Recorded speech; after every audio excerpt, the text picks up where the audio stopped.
여러분, 안녕하세요. 오늘 여러분께 들려드릴 이야기는 어쩌면 우리 주변에서 흔히 볼 수 있는 혹은 바로 우리 자신의 이야기일지도 모릅니다.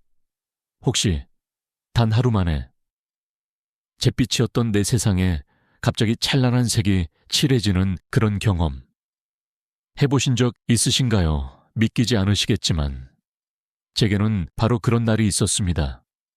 모든 것이 끝나버렸다고 생각했던 제 인생의 가장 추운 겨울 끝자락에서 저는 생각지도 못했던 따뜻한 봄을 만났습니다.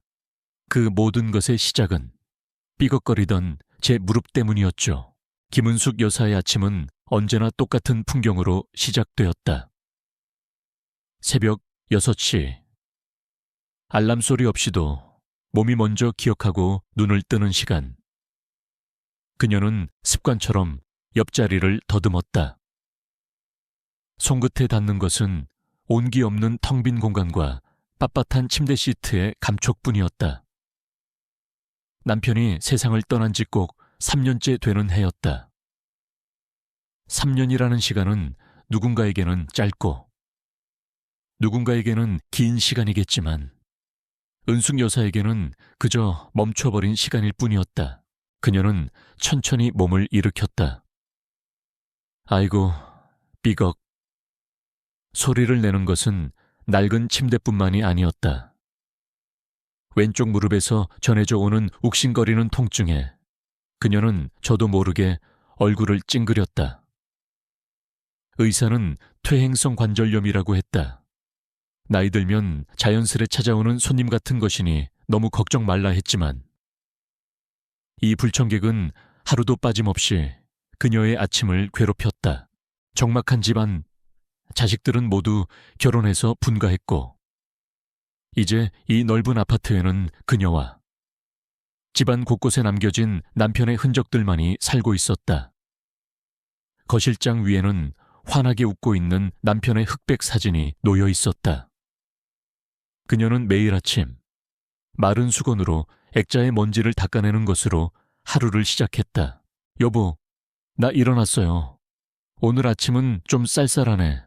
당신 무릎은 괜찮수? 대답 없는 사진 속 남편에게 말을 거는 것이 그녀의 유일한 대화 상대였다. 아침 식사는 언제나처럼 간단했다. 찬밥에 물을 말아 어제 저녁 먹다 남은 김치 몇 조각을 곁들였다. 혼자 먹는 밥은 맛이 없었다.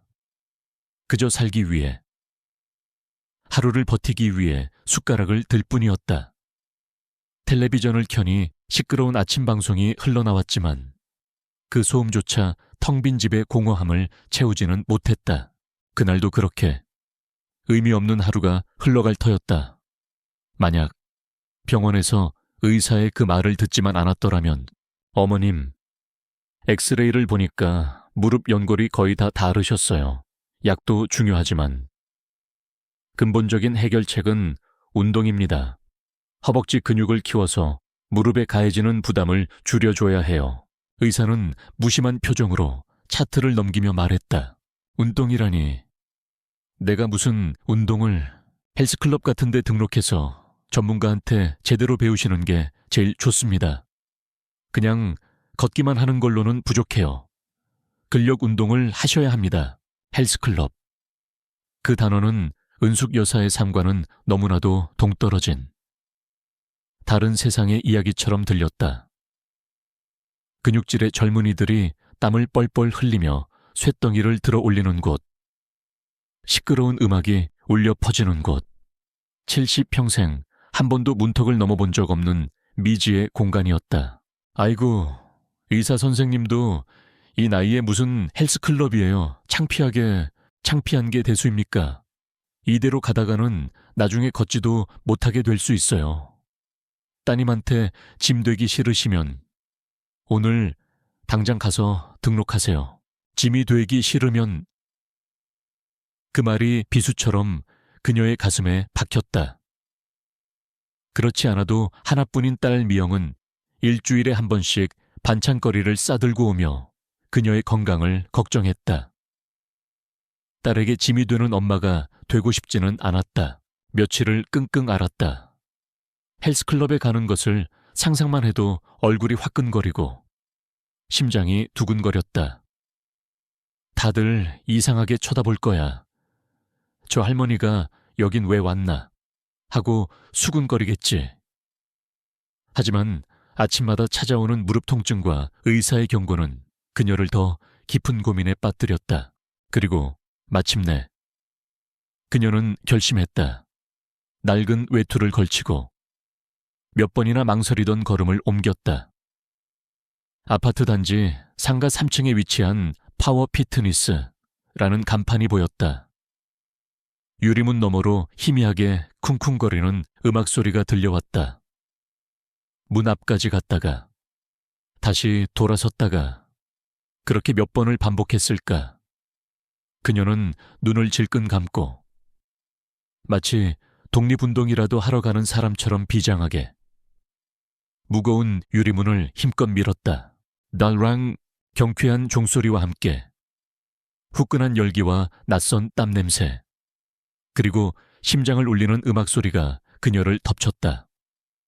은숙 여사의 잿빛 세상 속으로 아주 작은 파문이 일기 시작한 순간이었다.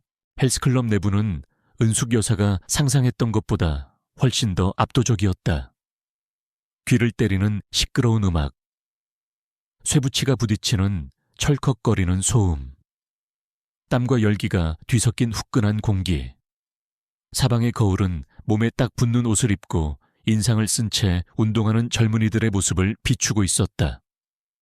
은숙 여사는 마치 다른 행성에 불시착한 이방인 같았다. 어디로 가야 할지, 무엇부터 해야 할지 아무것도 알 수 없었다. 그녀는 구석에 있는 러닝머신 쪽으로 조심스럽게 다가갔다. 그나마 가장 만만해 보였기 때문이었다. 하지만 복잡한 계기판 앞에 서자 머릿속이 하얘졌다. 수많은 버튼과 반짝이는 숫자들. 어떤 것을 눌러야 이 기계가 움직이는지 도무지 알 수가 없었다. 그녀가 쩔쩔매는 동안에도 주변의 젊은이들은 그녀에게 눈길 한번 주지 않았다. 그녀는 이 공간에서 완벽한 투명 인간이었다. 보이지 않는 존재, 혹은 있어서는 안 될 존재. 역시 내가 올 곳이 아니었어. 창피함과 서러움이 한꺼번에 밀려왔다. 그녀는 고개를 푹 숙이고 돌아서 도망치듯 출입구를 향해 걸음을 옮겼다. 바로 그때였다. 어머님, 혹시 도움이 필요하세요? 부드럽고 나직한 목소리가 그녀의 등 뒤에서 들려왔다. 은숙 여사는 깜짝 놀라 뒤를 돌아보았다. 그곳에는 운동복을 입은 한 청년이, 아니, 중년이라고 해야 할 남자가 서 있었다. 40살쯤 되어 보이는 그는 근육질의 몸을 가지고 있었지만 다른 젊은이들처럼 위압적인 느낌은 없었다. 오히려 그의 눈빛은 서글서글했고 입께는 온화한 미소가 걸려 있었다. 그의 가슴에는 트레이너 박서준이라는 명찰이 달려 있었다. 아니요. 저는 그냥... 은숙 여사는 당황해서 말을 얼버무렸다. 그녀의 시선을 느꼈는지 박서준 트레이너가 먼저 자신을 소개하며 손을 내밀었다. 안녕하세요, 회원님. 오늘 처음 오셨나 봐요. 저는 여기서 트레이너로 일하고 있는 박서준이라고 합니다. 그가 자신을 어머님이 아닌 회원님이라고 불러준 것. 그리고 악수를 청하기 위해 내민 그 따뜻하고 커다란 손, 아주 사소한 배려였지만 은숙 여사는 그 순간 얼어붙었던 마음 한구석이 살짝 녹아내리는 것을 느꼈다. 그녀는 머뭇거리다. 조심스럽게 그의 손을 마주 잡았다. 의사 선생님이 무릎 때문에 운동을 좀 하라고 해서요. 그러셨군요. 정말 잘 오셨습니다. 제가 도와드릴게요. 이쪽으로 오셔서 잠시 앉으시겠어요. 그는 그녀를 상담 테이블로 안내했다. 그는 다짜고짜 운동부터 시키지 않았다. 대신 그녀의 이야기를 먼저 들어주었다. 무릎이 언제부터, 어떻게 아팠는지, 평소 식습관은 어떤지, 잠은 잘 주무시는지.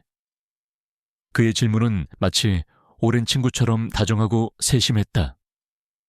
은숙 여사는 자신도 모르게 조금씩 마음을 열고 자신의 이야기를 털어놓기 시작했다.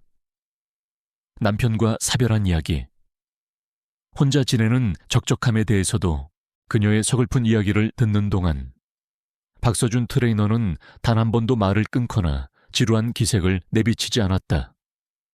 그는 진심으로 그녀의 아픔에 공감하고 있는 듯했다. 혼자 계시면서 많이 힘드셨겠어요. 저희 어머니도 무릎이 안 좋으셔서 고생을 많이 하셨거든요. 그래서 회원님 마음을 조금은 알 것 같아요. 그의 말 한마디에 은숙 여사는 울컥 눈물이 날 것 같았다. 딸 미영조차도 바쁘다는 핑계로 그녀의 이야기를 이렇게 진득하게 들어준 적이 없었다. 그는 그녀를 늙고 병든 할머니가 아닌 아픔을 가진 한 사람으로 봐주고 있었다. 상담이 끝나고 그는 그녀를 운동기구 쪽으로 이끌었다. 자, 그럼 오늘부터는 무서운 쇠덩이랑 싸우는 게 아니라 내 무릎을 지켜줄 든든한 갑옷을 만든다고 생각하시는 거예요. 그는 가장 쉽고 안전한 기구부터 차근차근 알려주었다. 다리 근력을 키워주는 레그 프레스 기구 앞에 앉혀놓고 그는 무게를 전부 빼고 빈 기구로만 움직이는 법을 가르쳐 주었다. 숨을 내쉬면서 천천히, 아주 천천히 밀어보세요. 그렇죠. 무릎에 힘을 주는 게 아니라 허벅지 앞쪽에 단단한 힘이 들어오는 걸 느껴보세요. 이 근육이 바로 회원님의 무릎을 평생 지켜줄 보디가드랍니다. 그의 설명은 귀에 쏙쏙 들어왔다. 그는 어려운 전문 용어 대신 갑옷, 보디가드 같은 재미있는 비유를 사용했다. 그의 유쾌한 설명에 은숙 여사는 자신도 모르게 피식 웃음이 나왔다. 운동이 고통스러운 벌이 아니라 재미있는 놀이처럼 느껴지기 시작했다. 몇 가지 운동을 하고 잠시 쉬는 시간이었다. 어색한 침묵을 깨기 위해 은숙 여사는 무심코 창밖을 보며 말했다. 저기 화단에 심은 국화가 꼭 우리 영감탱이가 좋아하던 꽃이랑 똑같이 생겼네. 가을만 되면 뒷산에 가서 국화를 한 아름 꺾어다 주곤 했는데 그저 혼잣말처럼 내뱉은 말이었다. 딸에게 이런 말을 했다면 엄마, 또 아버지 생각이야 라며 핀잔을 주었을지도 모른다. 하지만 박서준 트레이너는 달랐다. 아, 그러세요. 어떤 색 국화를 좋아하셨는데요? 노란색 아니면 하얀색? 그는 진심으로 궁금하다는 듯 눈을 반짝이며 물었다. 그의 질문에 은숙 여사는 신이 나서 남편과의 추억을 이야기하기 시작했다. 무뚝뚝했지만 속정 깊었던 남편의 모습. 함께 가꾸던 작은 텃밭 이야기. 그녀가 이야기를 하는 동안 그는 마치 세상에서 가장 재미있는 이야기를 듣는 아이처럼 집중하고 맞장구를 쳐주었다. 1시간의 운동이 끝나고 은숙 여사는 헬스클럽을 나섰다. 온몸은 기분 좋게 뻐근했지만 마음은 솜털처럼 가벼웠다. 지난 3년간 그녀를 짓눌러왔던 무거운 외로움의 갑옷이 한꺼풀 벗겨진 기분이었다. 헬스클럽은 더 이상 두렵고 낯선 공간이 아니었다. 그곳에는 자신의 이야기를 들어주는 사람, 자신을 회원님이라고 불러주는 사람, 그리고 따뜻한 손을 가진 박서준 트레이너가 있었다. 그녀는 처음으로 내일이 기다려진다는 생각을 했다. 잿빛으로 가득했던 그녀의 일상에 아주 작지만 선명한 색깔 하나가 조심스럽게 칠해지기 시작하고 있었다. 일주일에 2번, 화요일과 목요일 오후 2시. 헬스클럽에 가는 이 시간은 이제 은숙 여사의 잿빛 일상에서 유일하게 색을 가진 시간이 되었다. 그녀는 달력에 동그라미를 쳐놓고 그날을 손꼽아 기다렸다. 더 이상 억지로 마지못해 가는 곳이 아니었다. 그곳은 그녀에게 활력과 웃음을 되찾아준 소중한 공간이 되었다. 박서준 트레이너와의 운동은 언제나 유쾌했다. 그는 딱딱한 운동 이론 대신 그녀의 눈높이에 맞는 이야기로 운동의 필요성을 설명해 주었다. 자, 오늘은 등 운동을 좀 해볼게요. 나이가 들수록 등이 굽으면 세상이 발밑밖에 안 보이잖아요. 등을 꼿꼿하게 펴야 더 넓고 멋진 세상을 볼 수 있습니다. 그의 말대로 등을 펴는 운동을 하고 나면 정말로 세상이 좀 더 환하게 보이는 것 같았다. 욱신거리던 무릎 통증은 눈에 띄게 줄었고 계단을 오르내리는 발걸음도 한결 가벼워졌다. 육체의 변화보다 더 놀라운 것은 마음의 변화였다. 3년 내내 그녀를 짓누르던 무기력과 우울감이 서서히 걷히고 그 자리에 작은 생기가 돋아나기 시작했다. 그녀는 옷장 깊숙이 넣어두었던 조금은 화사한 색의 스카프를 꺼내 목에 둘렀다. 거울 속의 자신이 전보다 조금은 괜찮아 보였다. 그들의 관계는 단순한 트레이너와 회원을 넘어 서서히 특별한 우정으로 발전해갔다. 운동 시간 외에도 그들은 많은 이야기를 나누었다. 하루는 서준이 먼저 자신의 이야기를 꺼냈다. 사실 저희 어머니도 몇 년 전에 하늘나라로 가셨어요. 돌아가시기 전까지 10년 넘게 제가 병수발을 했거든요. 그때 물리치료를 공부하면서 이쪽 일을 시작하게 됐죠. 그래서인지 어르신들 운동을 가르쳐 드릴 때면 꼭 어머니 생각이 나요. 그의 담담한 고백 속에서 은숙 여사는 그가 가진 깊은 따뜻함의 근원을 어렴풋이 짐작할 수 있었다. 그는 그저 직업으로서가 아니라 진심으로 자신을 대하고 있었던 것이다. 그날 이후 은숙 여사 역시 그에게 더 깊은 속내를 털어놓았다. 남편과의 좋았던 추억뿐만 아니라 가끔은 원망스러웠던 순간들, 그리고 홀로 남겨진 지금의 막막함까지도 그는 언제나 묵묵히 그리고 진지하게 그녀의 이야기를 들어주었다. 운동이 끝나면 그는 종종 그녀에게 공원을 잠시 걷자고 제안했다. 회원님, 오늘 날씨가 참 좋네요. 운동 끝났으니 저기 공원에서 딱 10분만 햇볕 쬐면서 걷고 가실래요? 비타민 D가 뼈에 얼마나 좋은데요. 두 사람은 나란히 공원의 산책로를 걸었다. 그는 걸으면서도 그녀에게 유용한 건강 상식을 알려주었다. 어떤 음식이 관절에 좋은지, 물은 언제 마시는 것이 가장 효과적인지 등 그의 이야기는 언제나 재미있고 유익했다. 사람들의 시선이 신경 쓰이기도 했지만 아들뻘인 그와 함께 걷는 시간은 왠지 모르게 마음을 든든하게 만들었다. 그러던 어느 목요일이었다. 그날따라 서준은 운동 내내 무언가 할 말이 있는 사람처럼 보였다. 운동이 모두 끝나고 그가 머뭇거리며 그녀에게 다가왔다. 은숙 회원님, 혹시 오늘 저녁에 특별한 약속 없으시면?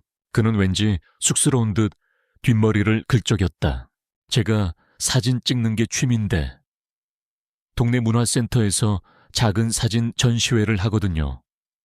정말 작고 볼품없지만 혹시 시간 괜찮으시면, 물론 부담되시면 거절하셔도 괜찮습니다. 그의 조심스러운 초대에 은숙 여사의 심장이 쿵 하고 내려앉았다. 단둘이, 그것도 헬스클럽이 아닌 다른 곳에서 만나자는 제안. 지난 수십 년간 남편 외에 다른 남자와 단둘이 저녁 시간을 보낸다는 것은 상상조차 해본 적 없는 일이었다. 딸 미영이가 알면 기절초풍할 노릇이었다. 그녀의 얼굴에 떠오른 망설임을 서준은 금세 알아차렸다. 그는 한 걸음 다가와 주변을 한번 둘러보고는 목소리를 낮춰 그녀의 귀에 대고 속삭였다. 그의 목소리는 따뜻하고 부드러웠다. 오늘 밤은 아무에게도 말하지 마세요. 그냥 우리 둘만의 비밀로 해요. 우리 둘만의 비밀. 그 달콤한 속삭임이 은숙 여사의 마음을 온통 흔들어 놓았다. 그것은 의심스럽거나 불순한 유혹이 아니었다. 세상의 시선으로부터 우리를 지키자는 순수하고 다정한 약속처럼 들렸다. 잊고 지냈던 소녀 시절의 설렘 같은 것이 메마른 그녀의 가슴 속에서 작게 피어올랐다. 이래도 될까 하는 두려움과 그래도 괜찮지 않을까 하는 설렘이 교차했다. 그녀는 자신도 모르게 고개를 끄덕이고 있었다. 네, 좋아요. 그녀의 대답에 서준의 얼굴이 환하게 밝아졌다. 그날 저녁, 은숙 여사는 몇 년 만에 처음으로 화장대 앞에 앉았다. 어떤 옷을 입어야 할지 한참을 고민했다. 결국 고른 것은 조금은 점잖으면서도 단정한 남색 원피스였다. 그녀는 서랍 속에서 먼지가 쌓인 립스틱을 꺼내 조심스럽게 입술에 발랐다. 거울 속에 비친 자신의 모습이 어색하면서도 낯설지가 않았다. 희미하게 상기된 두 뺨과 반짝이는 눈. 그것은 분명 잊고 지냈던 자신의 모습이었다. 약속 장소로 향하는 그녀의 발걸음은 구름 위를 걷는 듯 가벼웠다. 쿵쾅거리는 심장을 애써 진정시키며 그녀는 오늘 밤의 비밀이 가져다 줄 작은 일탈을 기대하고 있었다. 그것이 그녀의 삶을 또 한 번 뒤흔들 거대한 폭풍의 전조가 될 것이라는 사실은 꿈에도 모른 채 은숙 여사의 삶에 찾아온 작은 변화의 바람을 가장 먼저 감지한 것은 아이러니하게도 그녀의 유일한 딸 미영이었다. 미영은 일주일에 한 번 수요일 점심시간에 맞춰 엄마의 집을 찾는 것이 불문율이었다. 남편과 아이들 챙기느라 바쁜 와중에도 홀로 계신 엄마를 살피는 것은 그녀가 생각하는 효녀의 의무였다. 그날도 미영은 손수 만든 밑반찬을 가득 담은 반찬통을 들고 현관문을 열었다. 요마, 나왔어. 그런데 집안의 분위기가 평소와 사뭇 달랐다. 언제나 텔레비전 소리만 희미하게 들리던 적막한 거실에 잔잔한 클래식 음악이 흐르고 있었다. 그리고 주방에서 나온 엄마의 모습에 미영은 잠시 눈을 비볐다. 칙칙한 회색 옷 대신 화사한 개나리색 가디건을 입고 계셨다. 푸석하던 얼굴에는 혈색이 돌았고 무엇보다 엄마가 콧노래를 흥얼거리고 있었다. 어머, 우리 딸 왔니? 은숙 여사는 진심으로 반갑게 딸을 맞았다. 하지만 미영의 마음속에서는 기쁨보다 낯선 의구심이 먼저 고개를 들었다. 엄마가 왜 저러시지? 미영에게 있어 엄마는 아버지가 돌아가신 후 함께 시간이 멈춰버린 존재였다. 조용히 과거를 추억하고 자식과 손주들의 안부를 묻는 것이 엄마의 역할이라고. 그녀는 무의식 중에 그렇게 믿고 있었다. 활기차고 무언가에 설레는 듯한 엄마의 모습은 어색하고 불안했다. 마치 정해진 궤도를 이탈한 행성을 보는 기분이었다. 엄마, 무슨 좋은 일 있어? 얼굴이 좋아 보이네. 좋은 일이랄 게 뭐 있니? 그냥 요즘 운동을 좀 시작했더니 몸이 가뿐해서 그런가 보다. 운동, 그 헬스클럽. 미영은 그제야 생각났다는 듯 물었다. 처음 엄마가 헬스클럽에 등록한다고 했을 때 그녀는 대수롭지 않게 여겼었다. 며칠 다니다 힘들어서 그만둘 거라고 생각했다. 거기 박 트레이너라는 총각이 참 잘 가르쳐줘. 어찌나 친절하고 재미있는지 몰라. 엄마의 입에서 총각이라는 단어가 나오자 미영의 눈썹이 미세하게 꿈틀했다. 그녀는 날카롭게 질문을 던지기 시작했다. 그 트레이너는 몇 살인데 엄마한테 돈도 내라고 하거나 이상한 약 같은 거 팔지는 않고 얘는 뭘 그런 걸 물어. 나이는 40쯤 되어 보이더라. 아주 바르고 좋은 사람이야. 그런 사람 아니야.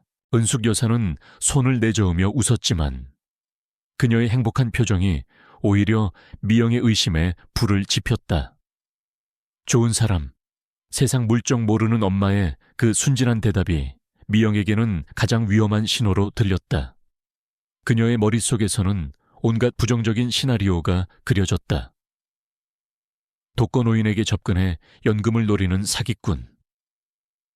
외로운 노인의 환심을 사서 재산을 가로채는 제비족 뉴스에서 흔히 보던 이야기들이었다. 안 되겠어. 내가 직접 확인해봐야지. 미영은 엄마에게는 아무 말도 하지 않은 채 조용히 결심을 굳혔다. 엄마를 보호해야 한다는 왜곡된 사명감에 사로잡힌 그녀는 다음 주 화요일 엄마의 운동 시간에 맞춰 몰래 집을 나섰다. 미영은 헬스클럽 건너편 카페 창가에 자리를 잡고 엄마가 나오기를 기다렸다. 1시간쯤 지났을까. 헬스클럽 입구에서 엄마가 나왔다. 그리고 그 옆에는 멀리서 봐도 훤칠하고 잘생긴 남자가 함께였다. 바로 박서준 트레이너였다. 두 사람은 다정하게 이야기를 나누며 길을 걸었다. 그리고는 헬스클럽 바로 옆에 있는 작은 한식당으로 들어갔다. 미영의 심장이 차갑게 식었다. 운동만 가르쳐주는 게 아니라 밥까지 같이 먹는 사이란 말인가. 그녀는 분노로 떨리는 손을 애써 진정시키며 그들이 앉은 자리가 잘 보이는 식당 창가 근처로 자리를 옮겼다. 식당 안의 풍경은 미영의 의심을 확신으로 바꾸기에 충분했다. 은숙 여사의 시선에서 본 그 점심은 따뜻하고 즐거웠다. 서준은 그녀가 먹기 좋게 생선 가시를 발라주었고 국이 식었다며 주인에게 다시 데워달라고 부탁하기도 했다. 두 사람은 소소한 일상 이야기를 나누며 연신 웃음꽃을 피웠다. 서준이 들려주는 헬스클럽의 재미있는 에피소드에 은숙 여사는 소녀처럼 웃음을 터뜨렸다. 하지만 길 건너편 미영의 시선에 비친 그 모습은 전혀 달랐다. 젊고 건장한 남자가 늙은 엄마에게 아첨을 떨며 생선 가시를 발라주고 있었다. 엄마는 평소 자신에게도 보여주지 않던 수줍고 설레는 듯한 표정으로 그를 보고 있었다. 저 남자의 능숙하고 계산된 친절, 그리고 그에 넘어가 속절없이 무너지는 엄마의 모습. 미영의 눈에는 모든 것이 외로운 노인을 유혹해 돈을 뜯어내려는 저급한 사기극으로 보였다. 기생오라비 같은 놈. 미영은 증오에 차서 중얼거렸다. 그녀는 주머니에서 스마트폰을 꺼내 두 사람이 함께 웃고 있는 모습을 몰래 촬영했다. 증거를 확보해야 했다. 아버지가 평생 모아 남겨주신 엄마의 아파트와 연금. 저놈이 노리는 것은 분명 그것일 터였다. 돌아가신 아버지를 배신하고 가문의 명예에 먹칠을 하는 엄마를 용서할 수 없었다. 미영은 더 이상 지켜볼 수 없다는 듯 자리에서 일어났다. 지금 당장 식당으로 뛰어들어가 엄마의 뺨을 후려치고 저 사기꾼 놈의 멱살을 잡고 싶은 분노가 들끓었지만 이성을 잃지는 않았다. 이런 일은 조용하고 확실하게 처리해야 했다. 그녀는 차가운 결심으로 굳어진 얼굴을 한 채 그 자리를 떠났다. 그녀의 머릿속은 어떻게 엄마를 구해낼 것인지, 어떻게 저 사기꾼을 떼어낼 것인지에 대한 계획으로 가득 차 있었다.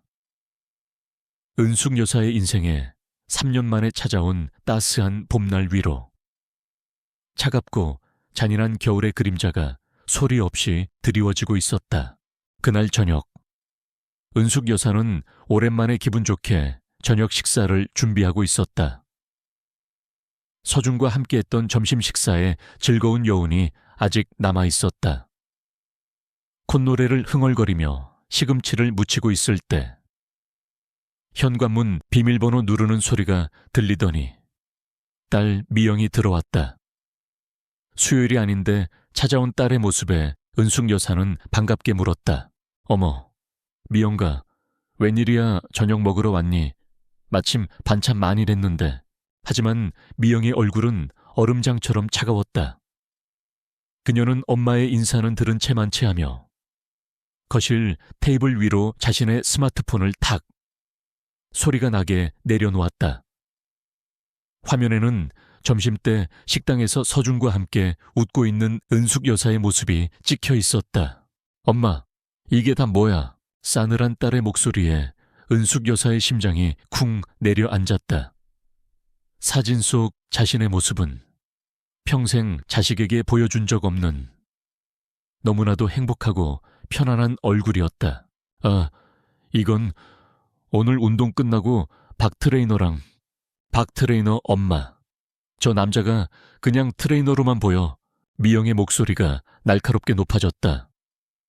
그녀는 엄마를 추궁하는 검사처럼 몰아붙이기 시작했다. 젊고 훤칠한 남자가 아무 이유도 없이 늙은 엄마한테 이렇게까지 잘해줄 것 같아. 세상에 공짜가 어딨어. 저 남자가 엄마 돈 보고 접근하는 거. 정말 안 보여. 무슨 소리를 그렇게 하니? 박 트레이너는 그런 사람 아니야. 너는 아무것도 모르면서 함부로 말하지 마. 은숙 여사는 격하게 반박했다. 서준의 진심을, 그의 따뜻함을 의심하는 딸에게 화가 났다. 하지만 미영은 코웃음을 쳤다. 내가 몰라. 엄마야말로 저 사기꾼 놈한테 속아서 아무것도 모르는 거겠지. 엄마 연금. 그리고 이 아파트 저놈이 노리는 건 뻔하잖아. 사기꾼. 돈. 그녀가 내뱉는 저급한 단어들이 비수처럼 날아와 은숙 여사의 가슴에 박혔다. 서준과 나누었던 순수한 교감과 우정이 딸의 입을 통해 더럽고 추악한 거래로 변질되고 있었다. 아니야. 그런 거 아니야. 은숙 여사의 목소리가 힘없이 떨리기 시작했다. 그녀의 약해진 모습을 본 미영은 더욱 잔인한 말로 그녀의 가장 깊은 상처를 후벼 팠다. 엄마, 제발 정신 좀 차려. 연세가 몇인데. 그렇게 주책이야. 할머니가 젊은 남자랑 밥 먹고 히히덕거리고 다니는 거. 남들이 보면 뭐라고 하겠어. 아버지가 하늘에서 보고 계시면 뭐라고 하시겠냐고. 창피하지도 않아. 주책, 창피, 그리고 아버지. 그 세 마디가 은숙 여사의 마지막 방어벽을 완전히 무너뜨렸다. 그랬다. 자신은 이른이 넘은 늙은 할머니였다. 남편이 죽은 지 3년밖에 되지 않은 과부였다. 그런 자신이 아들뻘인 젊은 남자에게 설레고 그와의 비밀스러운 만남에 가슴이 뛰었다. 딸의 말이 맞았다. 이건 주책이고 부끄러운 일이었다. 하늘에 있는 남편에게, 그리고 자신을 걱정하는 딸에게 못할 짓이었다. 서준의 따뜻한 눈빛, 다정한 목소리, 함께 나누었던 웃음, 그 모든 것이 한순간에 부끄러운 죄악처럼 느껴졌다. 그동안 애써 외면해왔던 나이 많은 과부는 조용히 살아야 한다는 사회의 차가운 시선과 자기 내면의 검열이 딸의 목소리를 통해 거대한 벽이 되어 그녀를 덮쳐왔다. 엄마가 저 남자한테 돈이라도 쥐어줬어. 통장이라도 맡겼냐고. 에이, 은숙 여사는 더 이상 아무 대답도 할 수 없었다. 그녀의 얼굴에서 핏기가 사라지고 어깨는 힘없이 축 처졌다. 막 피어나기 시작했던 작은 생기와 자신감은 온데간데 없이 사라지고 다시 초라하고 나약한 늙은이의 모습만 남아있었다. 그녀는 고개를 숙인 채 자신의 주름진 손만 내려다볼 뿐이었다. 딸의 공격에 완벽하게 무너진 엄마의 모습을 보고 미영은 자신이 이겼다고, 그리고 엄마를 구해냈다고 생각했다. 그녀는 마지막 쐐기를 박는 것을 잊지 않았다. 내일 당장 그 헬스클럽 그만두고 저 남자 정리해. 다시는 만나지도 연락하지도 마. 내가 다 지켜볼 거야. 아셨어? 그녀는 싸늘한 경고를 남기고 자신이 가져왔던 반찬통을 챙길 생각도 하지 않은 채 현관문을 쾅 닫고 나가버렸다. 집안에는 다시 지독한 정적이 찾아왔다. 조금 전까지 흐르던 클래식 음악은 꺼져 있었다. 식탁 위에는 맛있게 무쳐놓았던 시금치 나물이 차갑게 식어가고 있었다. 은숙 여사는 한참 동안이나 그 자리에 미동도 없이 앉아 있었다. 그녀는 천천히 고개를 들어 거실 거울에 비친 자신의 모습을 보았다. 거울 속에는 화사한 가디건이 어울리지 않는 주름지고 초라한 늙은 할머니 한 명이 앉아 있었다. 그녀는 자신을 향해 혐오스럽게 속삭였다. 김은숙, 너는 정말 부끄러운 줄도 모르는 주책 없는 늙은이구나. 뜨거운 수치심과 자기 혐오가 눈물이 되어 뺨을 타고 흘러내렸다. 그녀의 주변으로 이전보다 훨씬 더 높고 차가운 벽이 소리 없이 쌓아 올려지고 있었다. 딸미영이 폭풍처럼 휩쓸고 간 다음 날 아침, 은숙 여사의 세상은 다시 완벽한 잿빛으로 돌아와 있었다. 밤새 한숨도 자지 못했다. 딸이 내뱉은 잔인한 말들이 귀신처럼 귓가를 맴돌며 그녀를 괴롭혔다. 주책, 창피, 아버지, 그 단어들은 날카로운 유리 조각이 되어 그녀의 너덜너덜해진 자존감을 헤집었다. 그녀는 침대에서 일어나 옷장으로 향했다. 그리고는 며칠 전 설레는 마음으로 꺼내 입었던 개나리색 가디건을 꺼내 마치 더러운 물건이라도 되는 듯 옷장 가장 깊숙한 곳으로 구겨 넣어버렸다. 대신 색이 바래고 무릎이 늘어난 낡은 회색 운동복을 꺼내 입었다.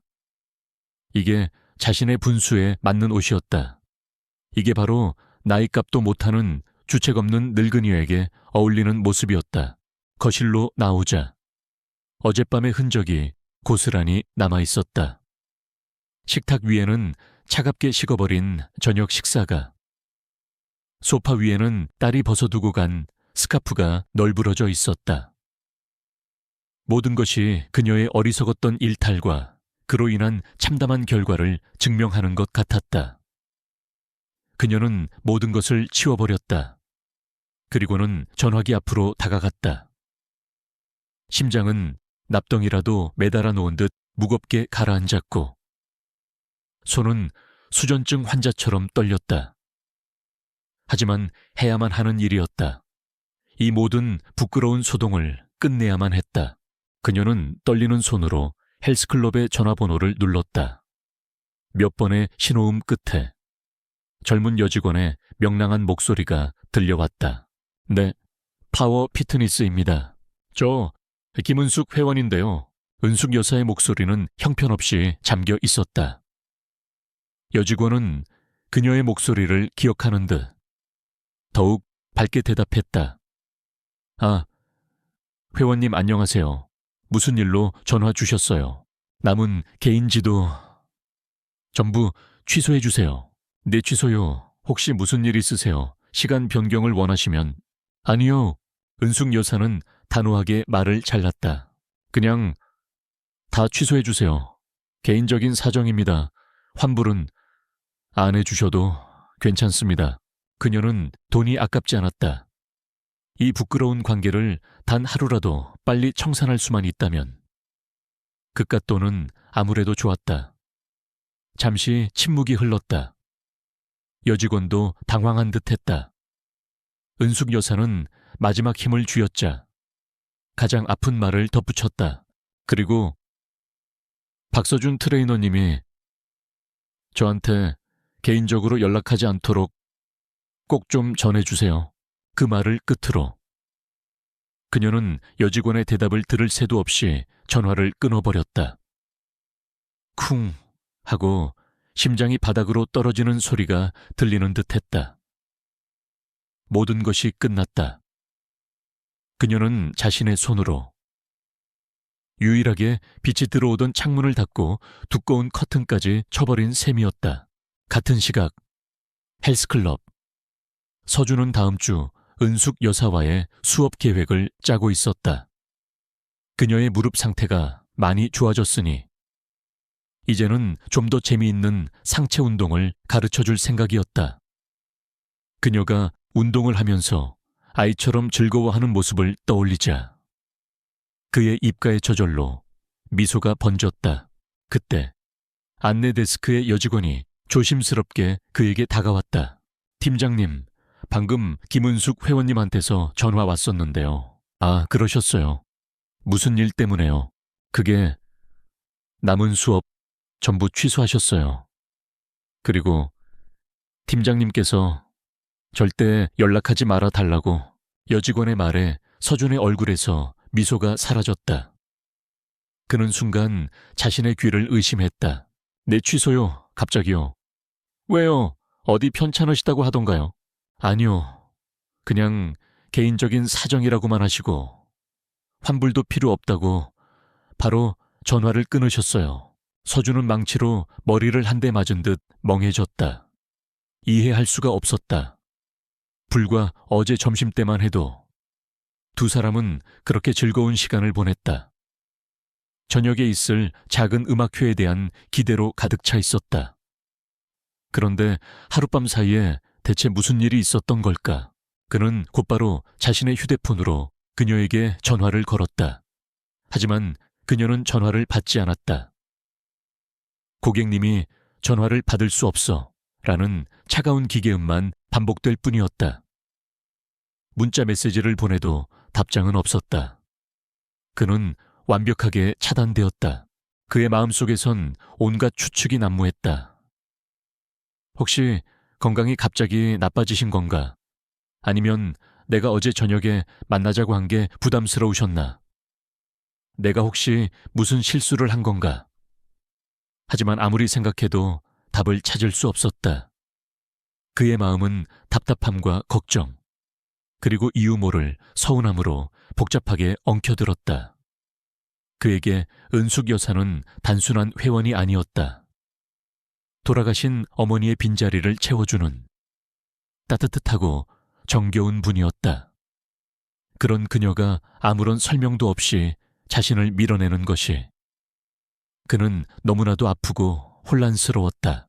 한편 은숙 여사는 다시 회색빛의 감옥에 스스로를 가뒀다. 그녀는 하루 종일 집 밖으로 나가지 않았다. 전화벨이 울려도 받지 않았고 창밖을 내다보지도 않았다. 어쩌다 서준에게서 온 부재중 전화 기록을 볼 때면 심장이 철렁 내려앉았지만 애써 외면했다. 이제 그녀의 삶은 이전보다 더 혹독한 것이 되었다. 예전의 외로움이 그저 익숙한 체념이었다면 지금의 외로움은 행복을 맛본 뒤에 찾아온 지독한 상실감이었기 때문이었다. 집안의 정적은 더 이상 고요함이 아니라 귀를 먹먹하게 만드는 소음이었다. 거실장 위 남편의 사진은 마치 그녀의 부정을 꾸짖는 듯 차갑게 느껴졌다.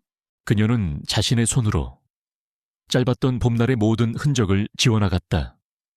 서준이 알려준 건강 레시피 노트를 찢어버렸고 그가 추천해준 클래식 음악 CD를 서랍 깊숙이 넣어버렸다. 그녀의 짧고 비밀스러웠던 봄은 그렇게 잔인한 겨울 속으로 다시 묻혀버리고 있었다. 시간은 무심하게 흘렀다. 달력이 한 장 넘어가고 가을의 마지막 흔적이 사라진 자리에는 차가운 초겨울의 바람이 들어찼다. 은숙 여사의 시간은 다시 3년 전 남편이 세상을 떠났던 그 시절로 되돌아간 듯했다. 아니, 어쩌면 그때보다 더 혹독한 겨울이었다. 스스로 닫아버린 문 안에서 그녀는 고립된 섬이 되었다. 딸 미영은 일주일에 한 번씩 꼬박꼬박 찾아왔지만 그 시간은 더 이상 위로가 되지 못했다. 딸은 예전의 엄마로 돌아온 그녀의 모습을 보며 안심하는 듯했지만 엄마의 텅 빈 눈동자 속에 담긴 깊은 절망까지는 읽어내지 못했다. 운동을 그만두자 기다렸다는 듯 무릎 통증이 다시 고개를 들었다. 지팡이 없이는 걷는 것조차 힘들어졌다. 몸이 아프니 마음은 더 깊은 수렁으로 빠져들었다. 그녀는 하루 종일 소파에 앉아 멍하니 창밖만 바라보았다. 창밖의 세상은 여전히 흘러가고 있었지만 그녀의 세상은 완벽하게 멈춰 있었다. 가장 힘든 것은 불쑥불쑥 찾아오는 기억의 습격이었다. 공원을 산책하는 노부부를 볼 때면 서준과 함께 걸었던 그날 오후의 햇살이 떠올랐다. 라디오에서 우연히 클래식 음악이 흘러나오면 그가 추천해줬던 그 곡이 아닐까 하고 저도 모르게 귀를 기울였다.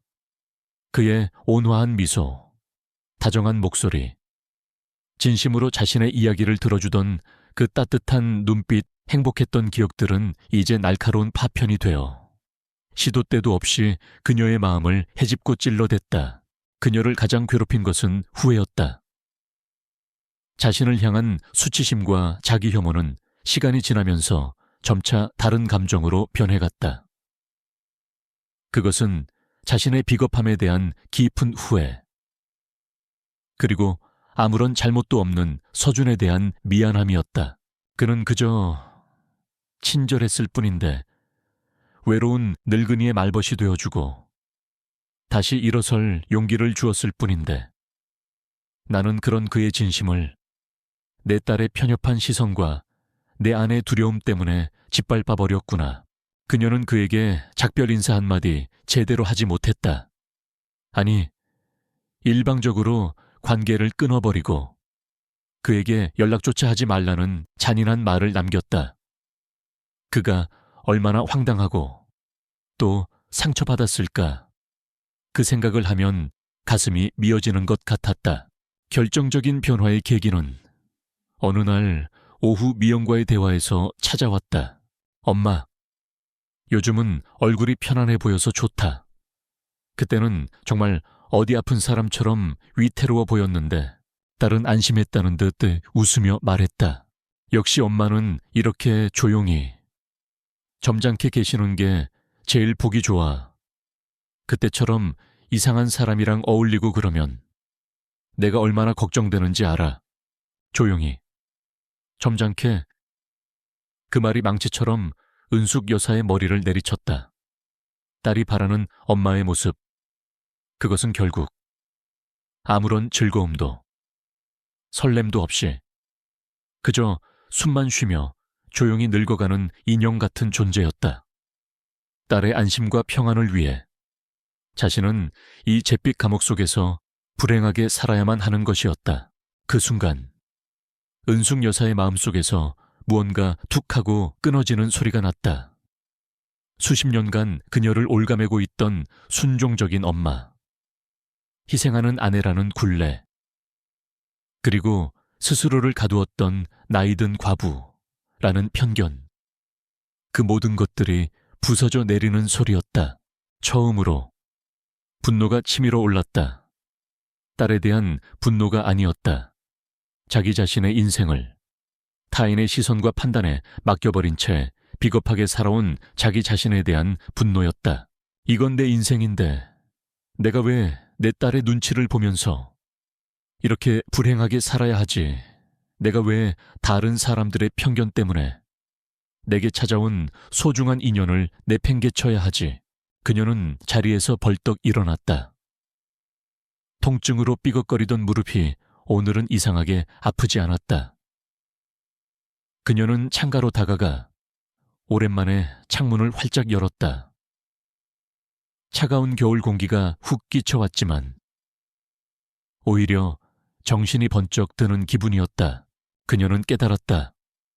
자신이 정말로 부끄러워해야 했던 것은 아들뻘인 남자에게 잠시나마 설렘을 느꼈다는 사실이 아니었다.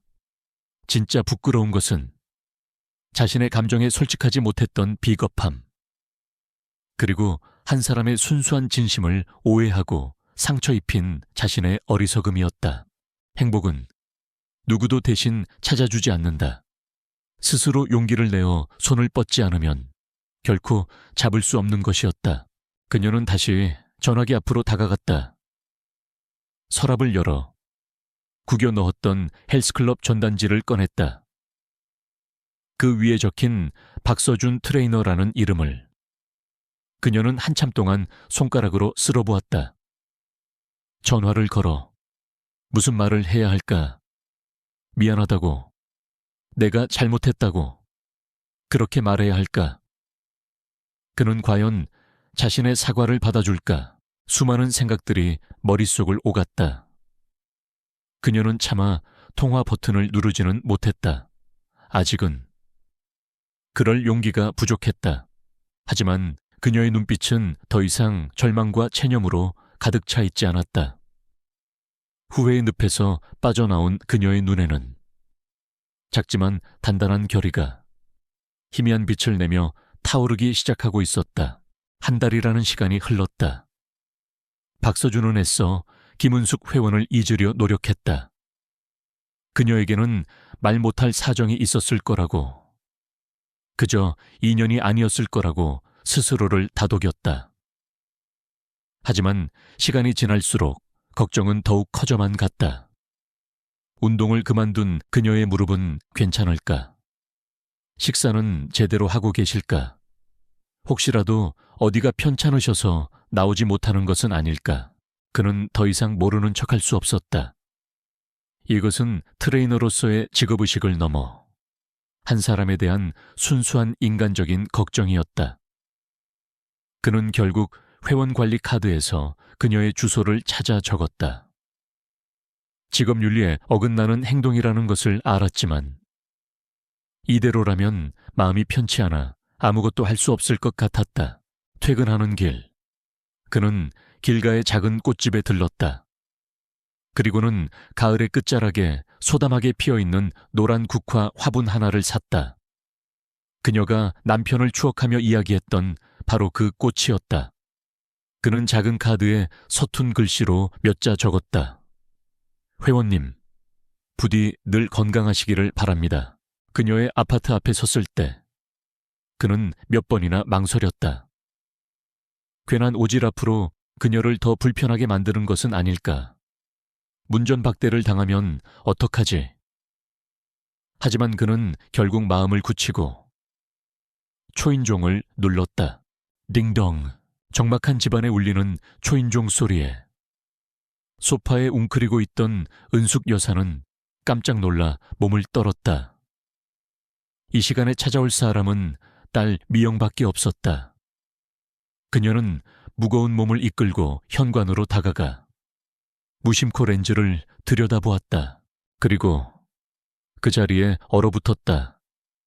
문 밖에는 그녀가 지난 한 달 내내 미안함과 그리움으로 떠올렸던 바로 그 사람, 박서준이 서 있었다.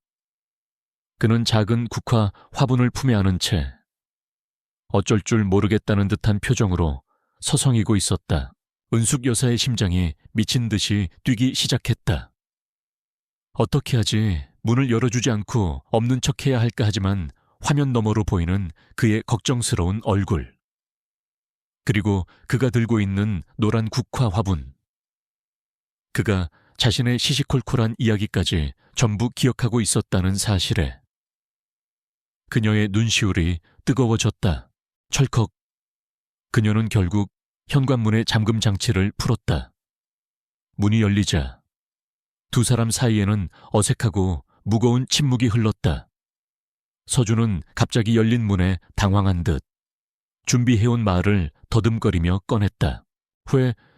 회원님, 아니, 은숙님, 저 그동안 연락도 없이 갑자기 찾아와서 정말 죄송합니다. 그냥 걱정이 많이 돼서 혹시 어디 편찮으신가 해서 와봤습니다. 이게 부담드리는 거라면 정말 죄송합니다. 그는 고개를 숙이며 국화 화분을 조심스럽게 내밀었다. 그의 목소리는 진심으로 그녀를 걱정하고 있었다. 거기에는 어떤 원망도, 캐묻고자 하는 의도도 없었다. 그저 순수한 염려와 배려만이 담겨 있었다. 그의 그런 모습에. 지난 한 달간 그녀를 짓눌러 왔던 마지막 부끄러움의 벽이 와르르 무너져 내렸다. 이토록 진실한 사람을 자신은 비겁하게 외면하고 상처 입혔다. 은숙 여사의 눈에서 굵은 눈물방울이 뚝뚝 떨어져 내렸다. 아니에요. 제가 죄송합니다.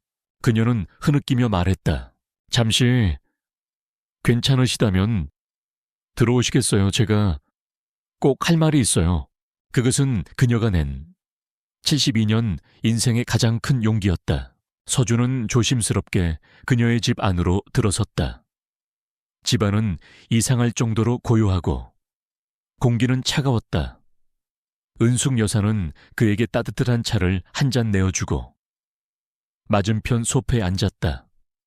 그리고는 지난 한 달간 있었던 모든 일을 단 하나도 숨기지 않고 털어놓기 시작했다. 딸 미영과의 다툼, 딸이 퍼부었던 모진 말들, 그리고 스스로를 올감했던 수치심과 죄책감까지. 그녀의 이야기는 두서 없었지만 그 안에는 깊은 후회와 미안함이 담겨 있었다. 내가 너무 어리석었어요. 내 딸의 편협한 생각에 휘둘려서 트레이너님의 진심을 오해하고 그렇게 무례하게 상처를 줘서 정말 미안합니다. 그녀는 고개를 숙인 채 아이처럼 어깨를 들썩이며 울었다. 그녀의 고백을 묵묵히 듣고 있던 서준은 그녀의 이야기가 끝나자 조용히 입을 열었다. 아닙니다. 은숙님, 사과하지 마세요. 그의 목소리는 더없이 따뜻했다.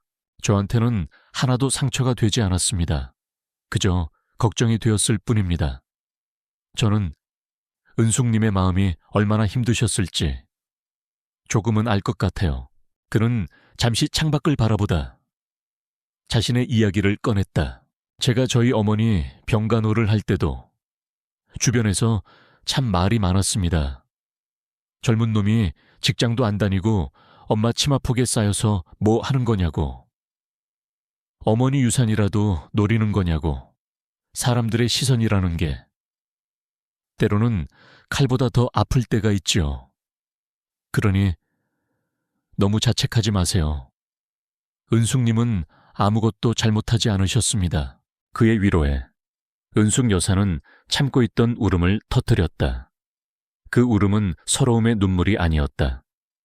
깊은 상처를 어루만져주는 따뜻한 손길에 마침내 응어리진 마음이 녹아내리는 치유의 눈물이었다. 한참의 시간이 흐르고 집안에는 다시 평온이 찾아왔다. 굳게 닫혔던 문이 열리고 깊었던 오해의 강을 건넌 두 사람 사이에는 이전보다 훨씬 더 깊고 단단한 유대감이 생겨나고 있었다. 서준은 돌아가기 전 자신이 가져온 국화 화분을 햇볕이 가장 잘 드는 창가에 놓아주었다. 노란 국화꽃이 마치 두 사람의 관계를 축복하듯 환하게 웃고 있었다. 잿빛이었던 은숙 여사의 거실에 아주 오랜만에 따뜻한 색이 들어온 순간이었다. 오해의 벽이 허물어지고 굳게 닫혔던 문이 열린 후 두 사람의 시간은 이전보다 더 천천히 그리고 더 단단하게 흘러갔다. 이제 그들은 헬스클럽이라는 한정된 공간을 벗어나 세상 속에서 서로의 동행이 되어 주었다. 은숙 여사는 다시 헬스클럽에 등록했다.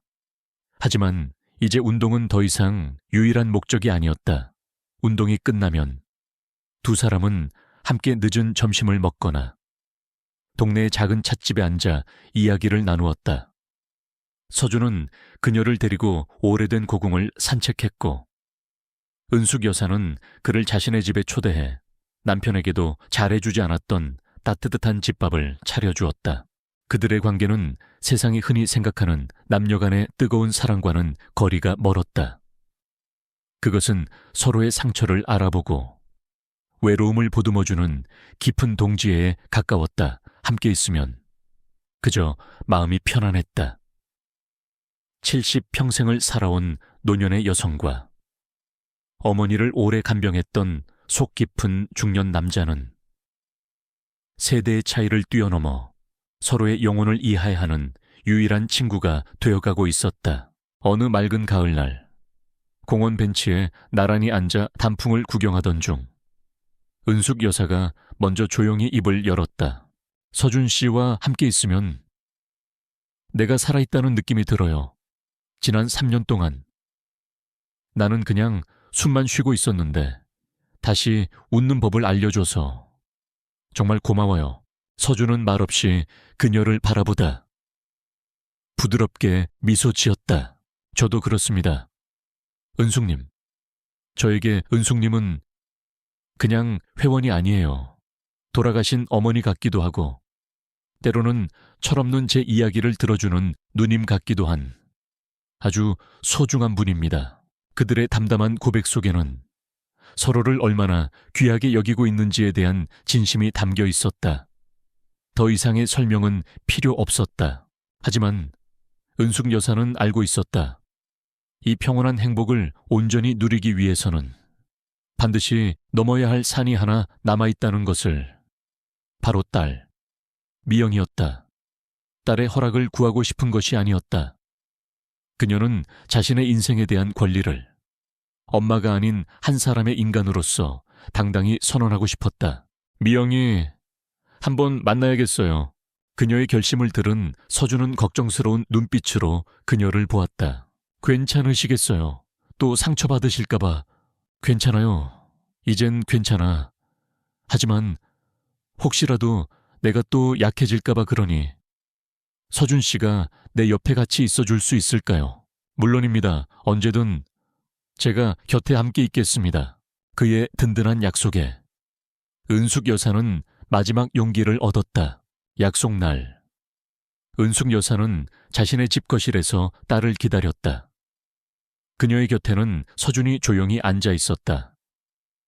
얼마 후 현관문이 열리고 미영이 들어왔다. 거실 소파에 나란히 앉아있는 두 사람을 본 미영의 얼굴은 순식간에 분노로 일그러졌다. 엄마, 이게 지금 뭐 하는 짓이야. 내가 저 남자 다시는 만나지 말라고 했지. 내 말이 말 같지 않아. 미영은 현관에서부터 고함을 질렀다. 하지만 예전처럼 고개를 숙이고 주눅이 들 거라고 생각했던 엄마의 반응은 그녀의 예상을 완전히 빗나갔다. 미영가, 이리 와서 앉아라. 그리고 엄마 얘기 좀 들어. 은숙 여사의 목소리는 낮고 차분했지만 그 안에는 이전에는 없던 단단한 힘이 실려 있었다. 그녀의 기세에 눌린 미영은 마지못해 두 사람의 맞은편 소파에 털썩 주저앉았다. 네가 엄마를 걱정하는 마음 왜 모르겠니? 고맙게 생각한다. 하지만 네 방식은 틀렸어. 은숙 여사는 딸의 눈을 똑바로 바라보며 말했다. 나는 네 엄마이기 이전에 김은숙이라는 이름을 가진 한 사람이다. 내게도 내 인생을 스스로 선택할 권리가 있고 남은 인생을 행복하게 보낼 권리가 있어. 언제까지고 아빠의 그림자 속에서, 너의 걱정 속에서 살 수는 없는 거야. 그녀는 곁에 앉은 서준의 손을 조용히 잡았다. 그리고 이 사람, 네가 생각하는 그런 나쁜 사람이 아니야. 이 사람은 지난 3년간 웃는 법조차 잊어버렸던 내게 다시 웃음을 찾아주고 세상 밖으로 다시 걸어나갈 용기를 준 아주 고맙고 소중한 사람이야. 우리는 서로에게 힘이 되어주는 좋은 친구다. 한마디 한마디 힘주어 말하는 엄마의 모습에 미영은 충격을 받은 듯했다.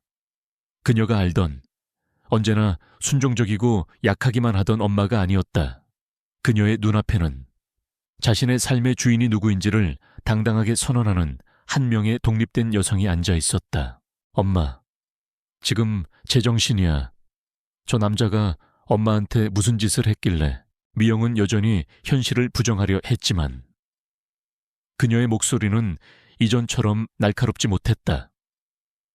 엄마의 확고한 태도와 그 옆에서 조용하지만 굳건하게 엄마를 지지하고 있는 서준의 존재가 만들어내는 단단한 연대 앞에서 그녀의 비난은 힘을 잃고 있었다. 무엇보다 그녀는 보았다. 엄마의 얼굴에 떠오른 지난 몇 년간 단 한 번도 본 적 없는 평온하고 행복한 미소를. 미영은 결국 패배를 인정할 수밖에 없었다. 그녀가 만든 엄마라는 새 장은 엄마 스스로의 의지에 의해 부서져 버렸다. 그녀는 분하고 혼란스러웠지만 동시에 아주 작은 부분, 그녀의 마음 가장 깊은 곳에서는 안도감이 피어오르는 것을 느꼈다. 엄마 마음대로 해. 나중에 후회해도. 나는 몰라. 미영은 마지막 자존심처럼 쏘아붙이고는 서둘러 집을 빠져나갔다. 그것은 패배의 선언이자 어쩔 수 없는 grudging acceptance, 즉 마지못한 인정이었다.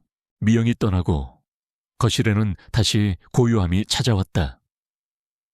은숙 여사는 긴장이 풀리면서 자신도 모르게 깊은 한숨을 내쉬었다. 그녀는 곁에 앉은 서준을 보며 멋쩍게 웃었다. 나 잘했지? 네, 아주 멋지셨습니다. 서준은 진심이 담긴 눈으로 그녀를 보며 그녀의 손을 따뜻하게 맞잡아 주었다.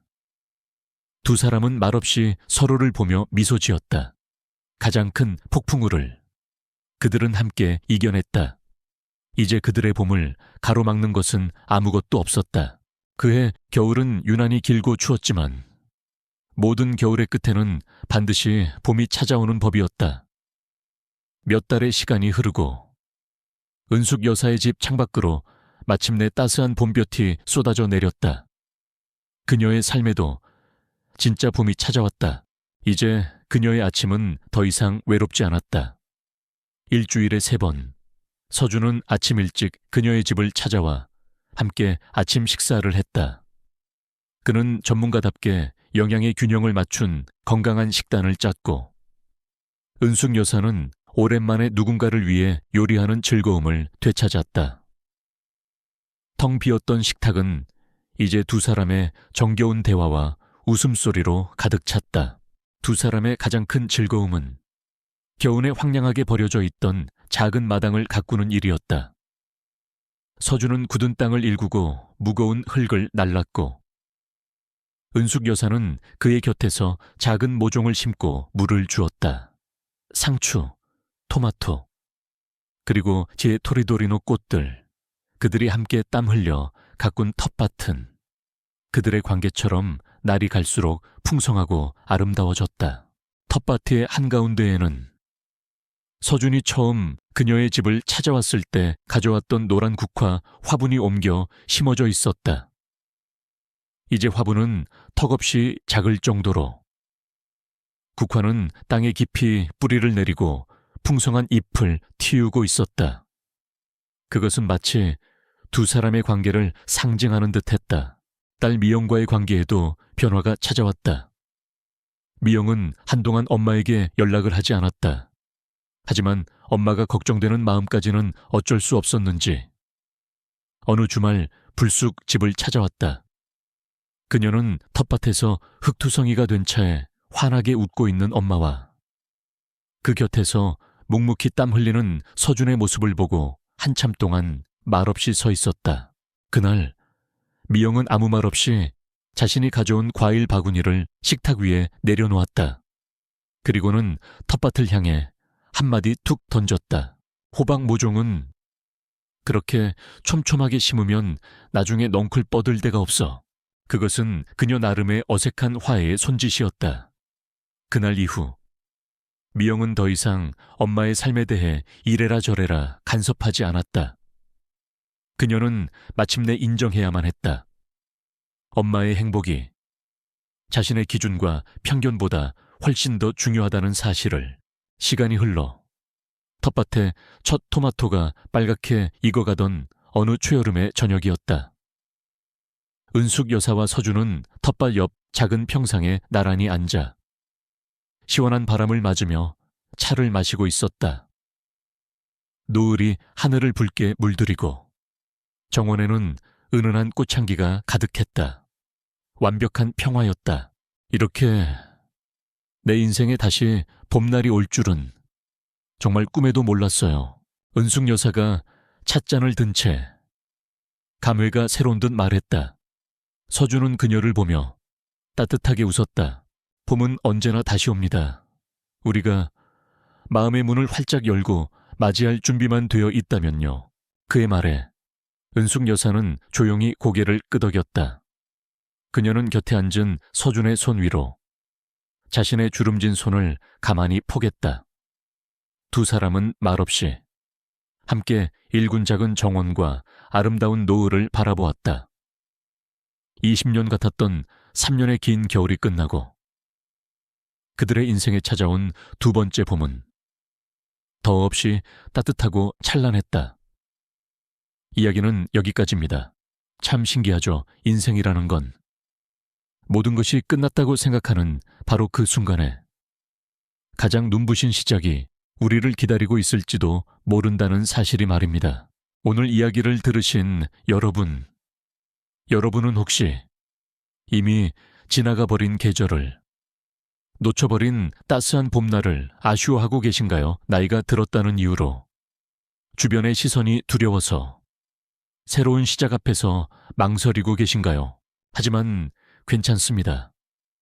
오늘 이야기의 주인공 은숙 여사님처럼 우리의 봄은 우리가 마음의 문을 여는 바로 그 순간 언제든 다시 찾아올 수 있으니까요. 용기를 내세요. 당신의 삶의 주인은 바로 당신 자신입니다. 여러분의 이야기도 들려주세요. 여러분, 인생의 가장 따뜻했던 봄날은 언제였나요? 아래 댓글로 여러분의 소중한 이야기를 남겨주세요. 오늘의 이야기가 여러분의 마음에 작은 울림을 주었다면 좋아요와 구독 버튼 잊지 말고 꾹 눌러주시길 바랍니다. 여러분의 작은 응원이 저에게는 더 좋은 이야기를 만들 수 있는 큰 힘이 됩니다. 지금까지 들어주셔서 정말 감사합니다.